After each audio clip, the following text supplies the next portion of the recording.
સ્કંદ પુરાણની કથાને આગળ વધારીએ. ભાગ 56.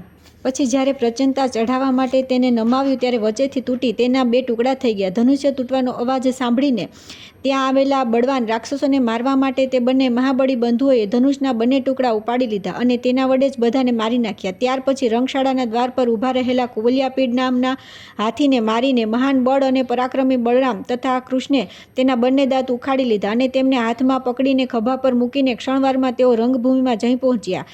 ત્યાં તે બંને ચાણૂર, મુષ્ટિક, બલ તથા બીજા પણ મુખ્ય પહેલવાનોને મારીને પરમધામ પહોંચાડી દીધા. પછી બંને ભાઈ તરત જ ઉછળીને ઊંચા મંચ પર ચડી ગયા. ત્યાં કંસે એક ઊંચા આસન પર બેઠો હતો.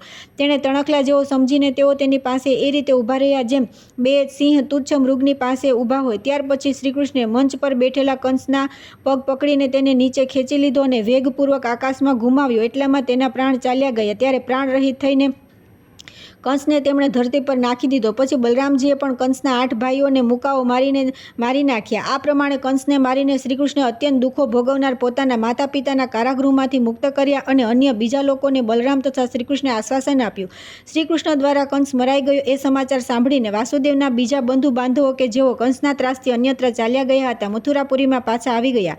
ભગવાન શ્રીકૃષ્ણે મથુરાના રાજ્ય પર ઉગ્રસેનને બેસાડ્યા. ત્યાર પછી એક દિવસ ભગવાન શ્રીકૃષ્ણે દર્શન માટે પોતાની પાસે આવેલા નારદાદી મુનિઓને આ પ્રમાણે પૂછ્યું કે હે બ્રાહ્મણો, મેં અત્યંત પાપાત્મા કંસનો વધ કર્યો છે, પરંતુ તે મારો મામો હતો. શાસ્ત્રોના જ્ઞાતા વિદ્વાનો મામાના વધમાં દોષ બતાવે છે, તેથી આ દોષના નિવારણ માટે તમે લોકો મને કોઈ પ્રાયશ્ચિત બતાવો. આ સાંભળીને નારદજીએ અદ્ભુત પરાક્રમી શ્રીકૃષ્ણને મધુર વાણીમાં ભક્તિ અને પ્રેમ સાથે કહ્યું કે હે યદુનંદન, આપ નિત્ય શુદ્ધ બુદ્ધ અને મુક્તિ સચ્ચિદાનંદ રૂપ સનાતન પરમાત્મા છો. આપના માટે પાપ પુણ્ય નથી, છતાં હે ગરુડધ્વજ, આપે લોકશિક્ષા માટે વિધિપૂર્વક પ્રાયશ્ચિત અવશ્ય કરવું જોઈએ. હે માધવ, ગંધમાદન પર્વત પર જે પરમ પુણ્યમય રામસેતુ છે ત્યાં પૂર્વકાળમાં ભગવાન શ્રી રામચંદ્રજી દ્વારા સ્થાપિત કરેલું રામેશ્વર નામનું શિવલિંગ છે. તેના અભિષેક માટે જળની આવશ્યકતા ઊભી થતાં શ્રી રઘુનાથજીએ ધનુષની કોટીથી પૃથ્વીને ભેદીને એક તીર્થ પ્રગટ કર્યું જે કોટી તીર્થના નામે વિખ્યાત છે. તે ધર્મ માટે હિતકર અને પાપોનો નાશ કરનારું તીર્થ છે. તમે તેમાં સ્નાન કરો. કોટી તીર્થનું સ્નાન બ્રહ્મહત્યા વગેરેનું પણ નિવારક છે. નારદજીના આ વચન સાંભળીને ભગવાન શ્રીકૃષ્ણ રામસેતુ પર ગયા અને થોડા દિવસોમાં કોટી તીર્થમાં સ્નાન અને અનેક પ્રકારના દાન કરીને રામેશ્વરની સેવા પૂજા કર્યા બાદ મથુરાપુરીમાં પાછા આવ્યા. કોટી તીર્થનો આવો જ પુણ્યમય પ્રભાવ છે. હે બ્રાહ્મણો, આ તીર્થમાં સ્નાન કરવાથી બ્રહ્મા, વિષ્ણુ અને શિવ તથા અન્ય દેવતા પણ પ્રસન્ન થાય છે. આ પ્રમાણે આ કોટી તીર્થનું મહાત્મ્ય કહેવામાં આવ્યું છે, જેનું શ્રવણ કરીને મનુષ્ય સર્વ પાપોથી મુક્ત થઈ જાય છે. ત્યાર પછી આવે છે સર્વ તીર્થ તથા ધનુષકોટી તીર્થોનો મહિમા. શ્રી સુતજી કહે છે કે ત્યાર પછી મનુષ્ય સર્વતીર્થની યાત્રા કરવી. પૂર્વકાળમાં સુચરિત નામે પ્રસિદ્ધ એક મુનિ હતા, જેઓ હંમેશા નિત્ય નિયમોમાં પ્રતિબદ્ધ હતા. તેમનો જન્મ ભૃગુવંશમાં થયો હતો. તેઓ જન્મથી જ અંધ હતા. પછી વૃદ્ધાવસ્થાએ તેમને વિશેષ દુઃખી કર્યા. અંધ હોવાથી તેઓ તીર્થયાત્રા માટે અસમર્થ હતા. તેમના મનમાં બધા તીર્થોમાં સ્નાન કરવાની ઈચ્છા થતી હતી. તે મહામુનિ દક્ષિણ સમુદ્રના તટ પર પુણ્યમય ગંધમાદન પર્વત પર ગયા અને ભગવાન શંકરની પ્રસન્નતાને માટે અત્યંત દુષ્કર તપસ્યા કરવા લાગ્યા. તેઓ 3 સમય ઇન્દ્રિય સંયમપૂર્વક ભગવાન શિવની પૂજા કરતા હતા.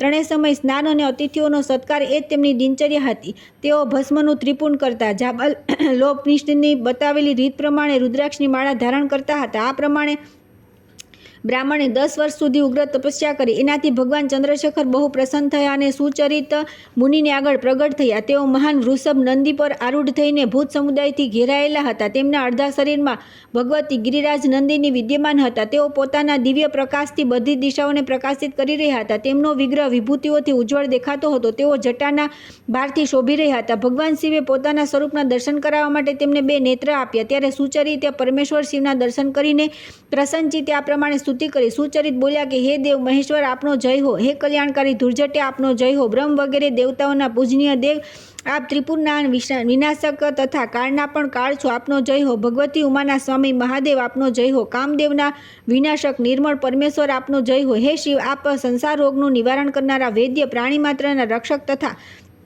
અવિનાશી દેવતા છો, આપનો જય હો. હે ત્રિલોચન, આપે ભક્તોના રક્ષણનું વ્રત લીધું છે, આપને નમસ્કાર છે. હે વ્યોમેશ, આપને નમસ્કાર છે. હે કરુણા વિગ્રહ, આપનો જય હો. હે નીલકંઠ, આપને નમસ્કાર છે. આપ સંસાર બંધનથી છોડાવનાર છો, આપનો જય હો. હે મહેશ્વર, હે પરમાનંદ સ્વરૂપ, આપને નમસ્કાર છે. હે ગંગાધર, આપને નમસ્કાર છે. હે વિશ્વેશ્વર, હે સુખ સ્વરૂપ અવિનાશી દેવ, આપને નમસ્કાર છે.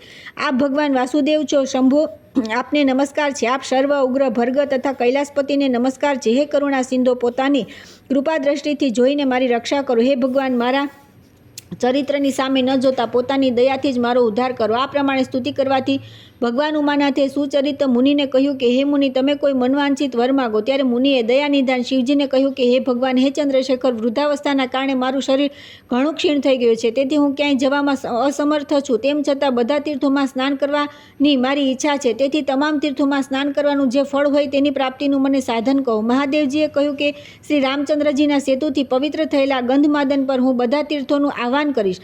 આમ કહીને મહાદેવજીએ મુનિની પ્રસન્નતા માટે ત્યાં બધા તીર્થોનું આહ્વાન કર્યું અને સુચરિતને આ પ્રમાણે કહ્યું કે હે મુનિ, અહીં બધા તીર્થોનો નિવાસ હોવાથી આ તીર્થનું નામ સર્વતીર્થ થશે. આ સર્વતીર્થ મોટા મોટા પાતકોનું નાશક થશે, તેથી તરત મુક્તિ પ્રાપ્ત કરવા આ તીર્થમાં સ્નાન કરો. આ કામ, મોહ, ભય, ક્રોધ, લોભ અને રોગ વગેરેનું તત્કાળ મોક્ષ પ્રાપ્તિનું સાધન, જન્મ મૃત્યુ વગેરે ગ્રહોથી ભરેલા સંસાર સાગરમાંથી પાર ઉતારનારું તથા કુંભીપાક વગેરે બધા નરકોની આગ બુઝાવી દેનારું છે. ભગવાન શંકરના આ પ્રમાણે કહ્યા પછી સુચરિતે તેમની સમીપ જ સર્વતીર્થમાં સ્નાન કર્યું. સ્નાન કરીને જ્યારે તેઓ જળની બહાર નીકળ્યા ત્યારે બધા લોકોએ જોયું તેમની વૃદ્ધાવસ્થા નિવૃત્ત થઈ જવાથી તેઓ અતિ સુંદર યુવાન થઈ ગયા હતા. ત્યાર પછી મહાદેવે કહ્યું કે હે સુચરિત, તમે આ તીર્થના તટ પર રહીને મુજ મુક્તિદાતા શિવનું સ્મરણ કરતા રહીને સદા આ તીર્થમાં સ્નાન કરો. બીજા તીર્થોમાં જશો નહીં. અંતમાં આ તીર્થના પ્રભાવથી તમે મને અવશ્ય પ્રાપ્ત કરી લેશો. બીજા મનુષ્ય પણ જે આ તીર્થમાં સ્નાન કરશે તે મને પ્રાપ્ત કરી લેશે. આમ કહીને મહાદેવજી ત્યાંથી અંતર્ધ્યાન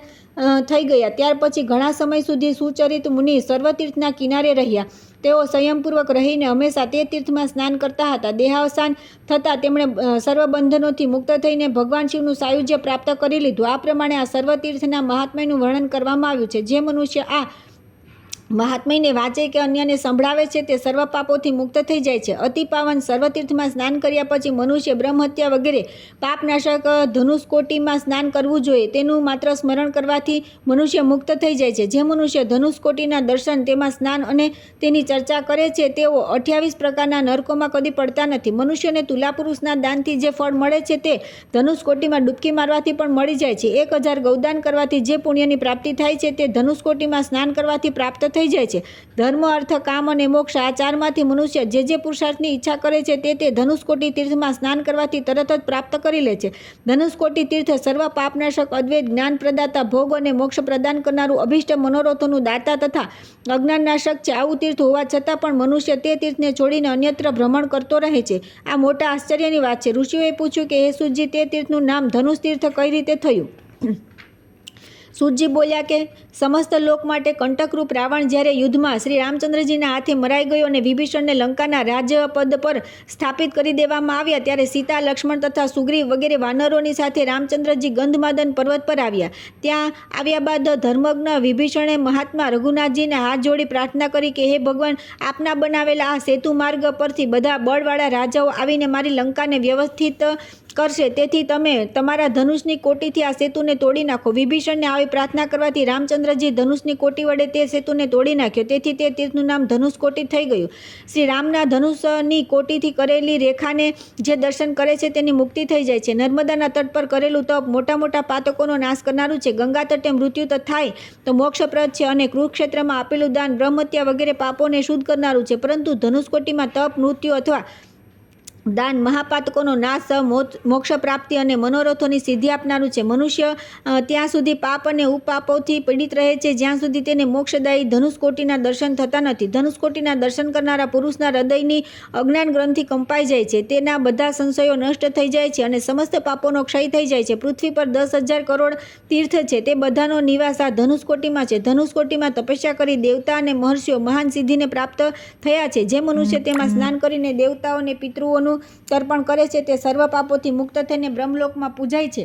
જે મનુષ્ય ભક્તિપૂર્વક અહીં એક બ્રાહ્મણને પણ ભોજન કરાવે છે તે આ લોક અને પરલોકમાં અક્ષય સુખ પ્રાપ્ત કરે છે. બ્રાહ્મણ, ક્ષત્રિય, વૈશ્ય અથવા શૂદ્ર કોઈ પણ ધનુષકોટીમાં સ્નાન કરવાથી નિંદિત યોનિમાં જન્મ લેતો નથી. જે મનુષ્ય સૂર્ય મકર રાશિમાં આવે ત્યારે માઘ માસમાં ધનુષકોટીમાં સ્નાન કરે છે તે ગંગા સર્વ તીર્થોમાં સ્નાન કર્યાનું પુણ્ય પ્રાપ્ત કરે છે. તેને અક્ષયલોક તથા મોક્ષની પ્રાપ્તિ થાય છે. સ્ત્રી કે પુરુષના જન્મથી લઈને જેટલા પાપ છે તે બધા માઘ માસમાં ધનુષકોટી તીર્થમાં સ્નાન કરવાથી નાશ પામે છે. જે ક્રોધ છોડીને એક સમય ભોજન કરી માઘ માસમાં ધનુષકોટીમાં નહાય છે તે બ્રહ્મહત્યાથી મુક્ત થઈ જાય છે. શિવરાત્રિમાં નિરાહાર તથા જીતેન્દ્રિય રહી રાત્રિ જાગરણ કરવું અને એક પ્રત્યાહાર પ્રહરમાં રામેશ્વર મહાદેવની વિશેષ વિધિપૂર્વક પૂજા કરવી. પછી બીજા દિવસે સૂર્યોદય થતાં ધનુષકોટીમાં ડૂબકી મારીને અન્ય તીર્થોમાં પણ નિયમપૂર્વક સ્નાન કરવું. ફરી નિત્યકર્મ કરીને ભગવાન રામેશ્વરની આરાધના કરવી. બ્રાહ્મણોની યથાશક્તિ ભોજન કરાવવું. ત્યાર પછી પોતાની શક્તિ અનુસાર ભૂમિ, ગાય, તલ, ધાન્ય અને ધનનું દાન કરવું. ત્યાર પછી બ્રાહ્મણોની આજ્ઞા લઈને સ્વયં પણ મૌન રહીને ભોજન કરવું. આવી ઉપાસના કરનાર પર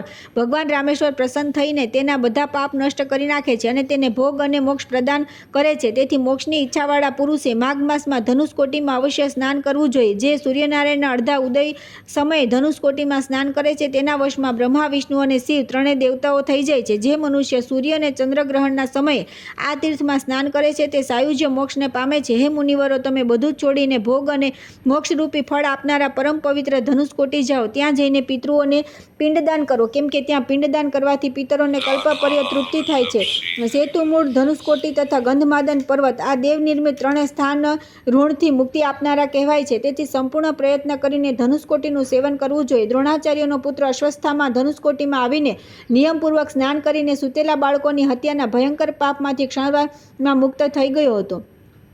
ત્યાર પછી આવે છે અશ્વસ્થામા દ્વારા સૂઈ રહેલા પાંડવ યોદ્ધાઓનો વધ તથા ધનુષકોટીમાં સ્નાન કરવાથી તેનો ઉદ્ધાર. ઋષિઓએ પૂછ્યું કે હે સૂર્ય, અશ્વસ્થામાએ કઈ રીતે સૂતેલા મનુષ્યોને મારવાનું પાપ કર્યું અને કઈ રીતે ધનુષકોટીમાં સ્નાન કરીને તે પાપમાંથી મુક્ત થઈ ગયો? સૂર્યજી બોલ્યા કે હે બ્રાહ્મણો, પહેલાં પાંડવોનું ધૃતરાષ્ટ્રના પુત્રો સાથે રાજ્યને માટે યુદ્ધ થયું હતું. અનેક અક્ષૌહિણી સેનાઓથી યુક્ત તે મહાયુદ્ધમાં સતત 10 દિવસ સુધી યુદ્ધ કરીને શાંતનાનું નંદન ભીષ્મજી મરાઈ ગયા.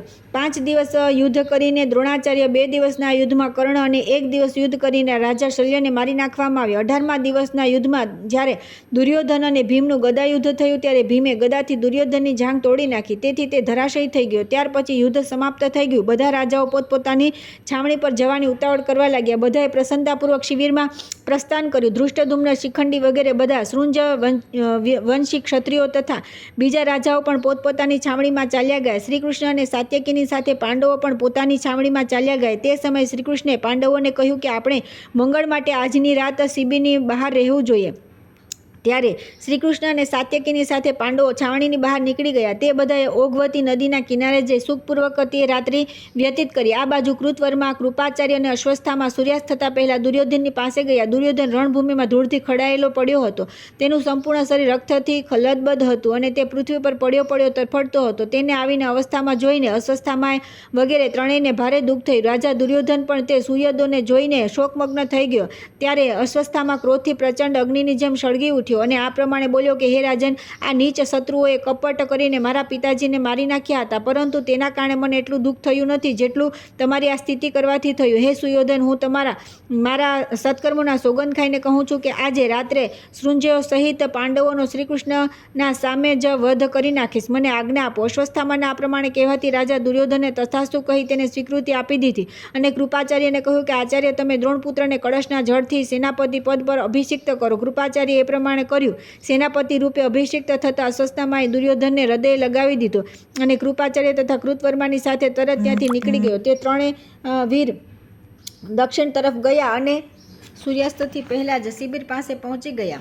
ત્યાં પાંડવોની ભયંકર ગર્જના સાંભળીને તે ત્રણેય વિજયાભિલાષી યોદ્ધા ભયથી ભાગી ગયા. એક સ્થાન પર તેમણે ઘોડાને પાણી પીવડાવ્યું. પાસે જ વિશાળ વટવૃક્ષ હતું. ત્યાં જઈને ત્રણેય રથમાંથી ઉતરી ગયા અને ઘોડાઓને ત્યાં છોડીને આચમન અને સંધ્યોપાસના કરી. ત્યાર પછી ભયાનક રાત્રિનો અંધકાર બધી દિશાઓમાં પ્રસરી ગયો. કૃતવર્મા, કૃપાચાર્ય અને અશ્વસ્થામાં શોક સંતપ્ત થઈને વડની નીચે બેસી ગયા.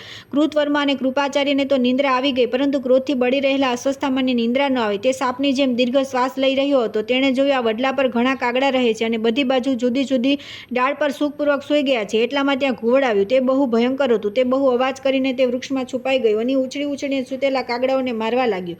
થોડી જ વારમાં કાગડાઓના કપાયેલા અંગોથી તે સ્થળ છવાઈ ગયું. આ પ્રમાણે કાગડાઓનો અંત કરીને તે ઘુવડ બહુ રાજી થઈ.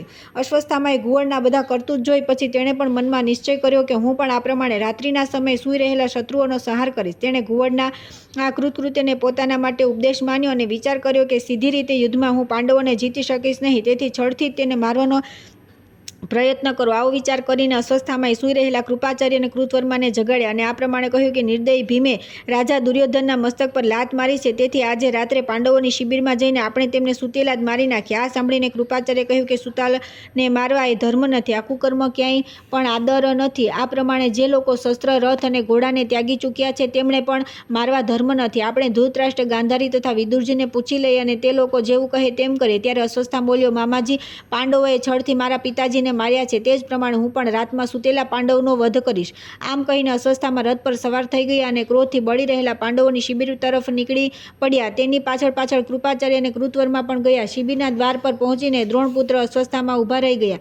તેણે રાત્રે જ કૃપાનિધાન મહાદેવજીની આરાધના કરી તેમની પાસેથી એક ઉજ્જવળ ખડગ મેળવ્યું. ત્યાર પછી કૃતવર્મા અને કૃપાચાર્ય બંનેને શિબિરના દ્વાર પર ઊભા રાખી તે પોતે અંદર ઘૂસી ગયો. તે સમયે દ્રોણપુત્ર અત્યંત ક્રોધાગ્નિથી પ્રજ્વલિત થઈ રહ્યો હતો. ધીરે ધીરે તે ધૃષ્ટદ્યુમ્નની શિબિરમાં ગયો. ત્યાં મહાયુદ્ધથી થાકેલ ધૃષ્ટદ્યુમ્ન વગેરે વીરો પોતાના સૈન્ય સહિત નિશ્ચિત થઈને સૂઈ રહ્યા હતા. અસ્વસ્થામાં ઉત્તમ શૈયા પર સૂઈ રહેલા મહાબળી ધૃષ્ટદ્યુમ્ને ક્રોધથી લાત મારી.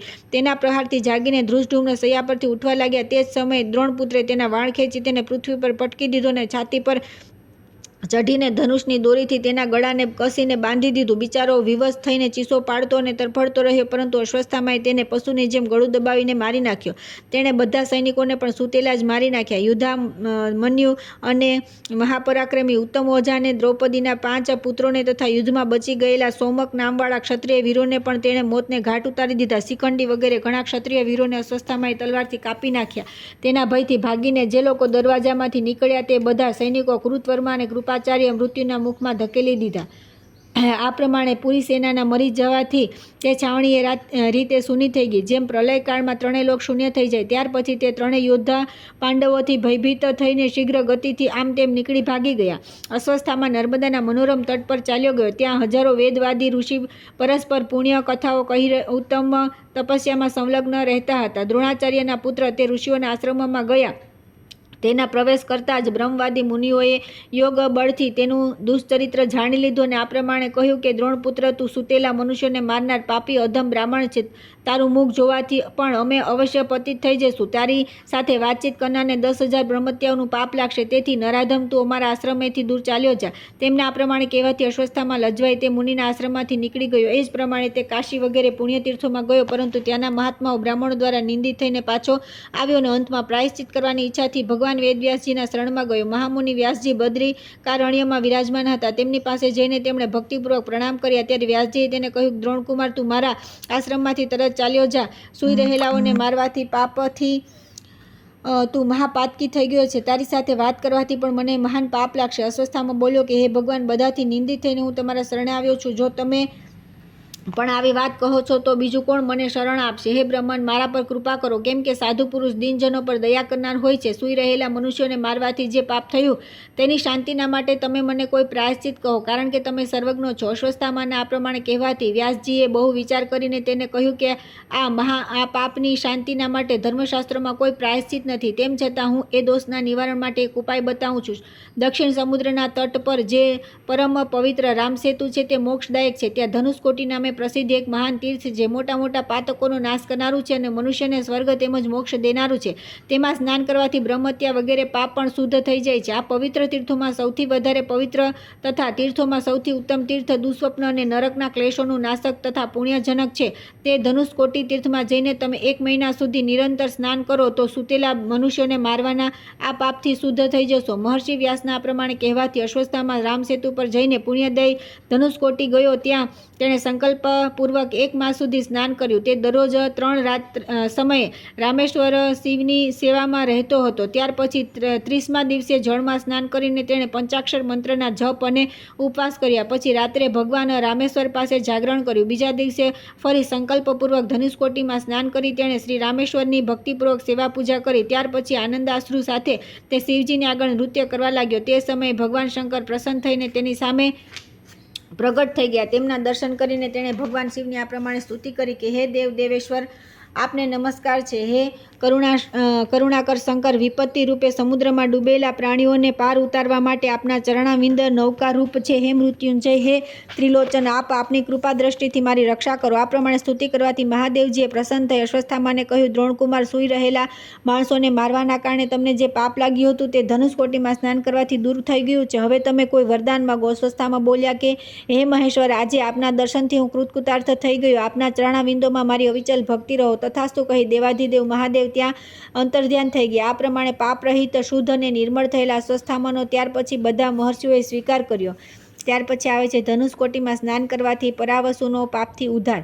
સુજી કહે છે કે પહેલાંની વાત છે, બૃહદુમ્ન નામે પ્રસિદ્ધ એક ચક્રવર્તી રાજા થઈ ગયા. તેઓ સમુદ્ર પર્યત પૃથ્વીનું ધર્મપૂર્વક પાલન કરતા હતા. તેમણે સત્રયાગ દ્વારા ઇન્દ્ર વગેરે દેવતાઓનું યજન કર્યું. પરમ વિદ્વાન મહાત્મા રેભ્યજી તેમના પુરોહિત હતા. રેભ્યના 2 પુત્ર થયા, અર્વાવસુ અને પુરાવસુ. તે બંને 6 અંગો સહિત સંપૂર્ણ વેદોના વિદ્વાન તથા સ્રોત સામર્થ કર્મોના તત્વજ્ઞ હતા. ન્યાય, મીમાંસા, સાંખ્ય, વેદાંત, વૈશેષિક, યોગશાસ્ત્ર અને વ્યાકરણશાસ્ત્રના મર્મજ્ઞ વિદ્વાન હતા. મનુ વગેરે ધર્મશાસ્ત્રોમાં તેઓ નિષ્ણાત પંડિત અને સંપૂર્ણ શાસ્ત્રોના જ્ઞાનમાં ચતુર હતા. આ બંને વિદ્વાનોએ સત્રયાગમાં સહાયતા કરવા માટે રાજા બૃહદૂતને માંગણી કરી. પિતાની આજ્ઞા લઈને આ બંને ભાઈ બૃહદુમ્ના સત્રમાં ગયા. તે બંને અશ્વિની કુમારો જેવા પ્રભાવશાળી દેખાતા હતા. રેભ્ય મુનિ સ્વયં આશ્રમ પર રહ્યા હતા. તે બંને બંધુજનોએ ત્યાં જઈ રાજા બૃહદુમ્ના યજ્ઞ બહુ જ ઉત્તમ રીતે વિધિપૂર્વક શરૂ કરાવ્યો. ત્યારે યજ્ઞ થવા લાગ્યો ત્યારે રાજાના આમંત્રણથી બધા મુનિ તે યજ્ઞ જોવા માટે આવ્યા. તેમણે આવેલા જોઈને મહારાજ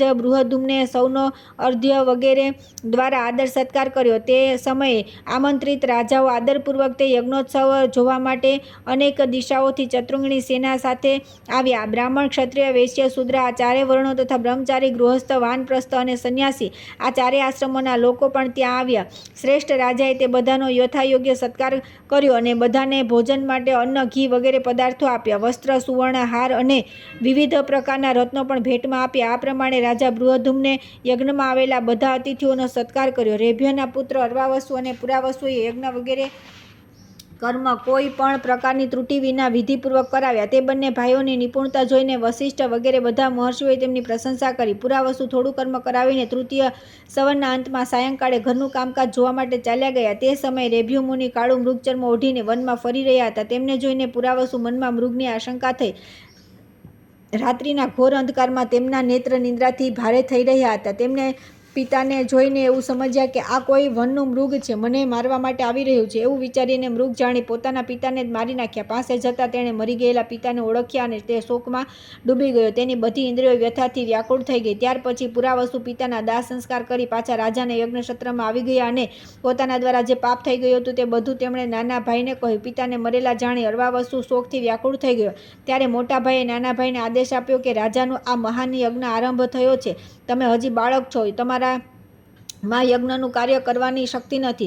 મેં રાત્રે મૃગ સમજીને પિતાનો જ વધ કરી નાખ્યો છે. તેથી તે બ્રહ્મહત્યાથી મુક્ત થવા માટે પ્રાયશ્ચિત પણ કરવું જોઈએ. તેણે નાના ભાઈને કહ્યું કે તાત તમે જ મારા માટે વ્રત કરો, હું એકલો જ આ યજ્ઞનો ભાર વહન કરવા સમર્થ છું. મોટા ભાઈના આ પ્રમાણે કહેવાથી અર્વાવસુએ કહ્યું કે મોટા ભાઈ, તમારી જેવી આજ્ઞા થશે તે જ પ્રમાણે થશે. એમ કહીને તે યજ્ઞમાંથી નીકળી ગયો અને મોટા ભાઈએ યજ્ઞકર્મ કરાવ્યા. નાના ભાઈએ મોટા ભાઈ માટે બ્રહ્મહત્યા નિવારણ માટે 12 વર્ષ સુધી વ્રત કર્યું. ત્યાર પછી તે પ્રસન્નતાપૂર્વક સત્ર યજ્ઞમાં આવ્યો. પોતાના ભાઈને આવેલો જોઈને મોટા ભાઈએ રાજા બૃહદુમ્નને કહ્યું કે રાજન, આ અર્વાવસુ બ્રહ્મહત્યારો છે. અત્યારે તમારા યજ્ઞમાં આવ્યો છે. નૃપ શ્રેષ્ઠ, એને તમે તરત જ આ યજ્ઞમાંથી કાઢી મૂકો, અન્યથા સત્રયાગના ફળમાં હાનિ થશે.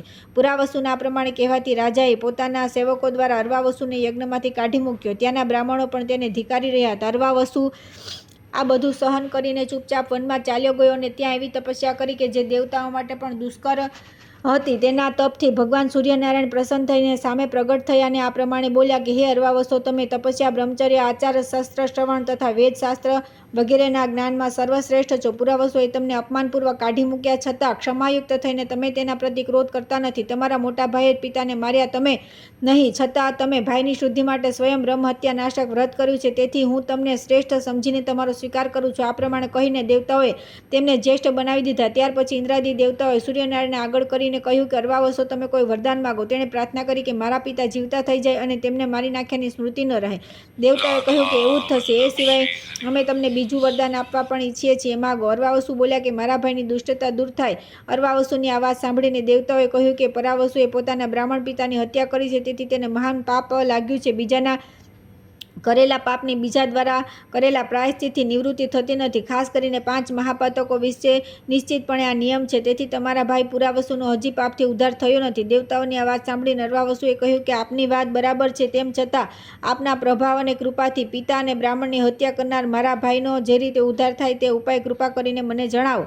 અરવાવસુના વચન સાંભળીને દેવતાઓએ બહુ વિચાર કર્યો. પછી એક નિશ્ચય પર આવીને આ પ્રમાણે કહ્યું, તે મહાપાતકના નિવારણનો ઉપાય અમે તમને જણાવીએ છીએ. દક્ષિણ સમુદ્રના તટ પર જે પરમ પવિત્ર મોક્ષદાયક રામ સેતુ છે, તેના પર ધનુષકોટી નામે એક પરમ શ્રેષ્ઠ મુક્તિદાયક તીર્થ છે, જે બ્રહ્મહત્યા, મદિરાપાન, સુવર્ણચોરી, ગુરુશય્યાગમન તથા આ બધાના સંસર્ગરૂપ મહાપાતકોનો વિનાશ કરનારું છે. જે મનુષ્ય મનમાં કોઈ કામના ન રાખી તેમાં સ્નાન કરે છે, તેને તે તીર્થ મોક્ષ ફળ પ્રદાન કરે છે. તે દુઃસ્વપ્નો તથા નરકના ક્લેશોનું નાશક અને ધન્ય છે. તમારો જ્યેષ્ઠ ભાઈ પુરાવસુ જો ત્યાં જઈ સ્નાન કરે તો તત્કાળ બ્રહ્મહત્યાથી મુક્ત થઈ શકે છે. આ પ્રમાણે કહીને દેવતાઓ પોતાના સ્થાને ચાલ્યા ગયા.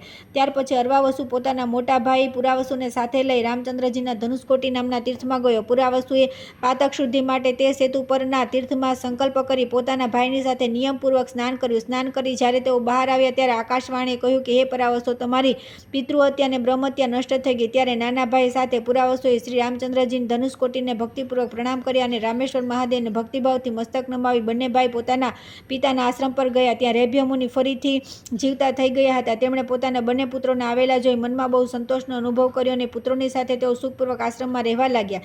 શ્રી રામચંદ્રજીના ધનુષકોટી તીર્થમાં સ્નાન કરવાથી પુરાવસુના પાતક નાશ થઈ ગયા હતા. તેથી બધા મુનિઓએ તેનો સ્વીકાર કર્યો.